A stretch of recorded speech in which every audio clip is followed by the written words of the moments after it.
బుధవారం కొలంబో వేదికగా శ్రీలంకతో జరిగిన మూడో వన్డేలో 110 పరుగుల తేడాతో భారత్ ఘోర ఓటమిని చవిచూసిన విషయం తెలిసిందే.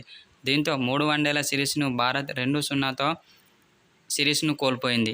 దీంతో శ్రీలంకపై వన్డే సిరీస్లో టీమిండియా ఓడిపోవడం 27 ఏళ్ల తర్వాత ఇదే తొలిసారి కావడం గమనార్హం. ఈ ఘోర ఓటమిపై మ్యాచ్ అనంతరం భారత కెప్టెన్ రోహిత్ శర్మ స్పందించాడు. ఈ సిరీస్లో శ్రీలంక ఆటగాళ్లు బ్యాటింగ్లోనూ బౌలింగ్లోనూ చాలా అద్భుతంగా రాణించారని అన్నాడు.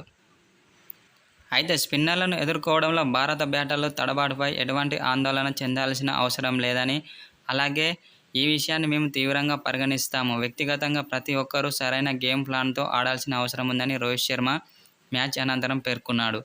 అయితే తప్పు ఎక్కడ జరిగిందా అన్నది మేము చర్చించి తర్వాత జరిగే మ్యాచ్ల్లో పునరావృతం కాకుండా ప్రయత్నిస్తామని అన్నాడు. రాబోయే మ్యాచ్ల్లో సరైన ప్రణాళికలతో బరిలోకి దిగుతామని రోహిత్ శర్మ అన్నాడు. అంతే తప్ప టీ20 వరల్డ్ కప్ విజయంతో మేము రిలాక్స్ కాలేదు.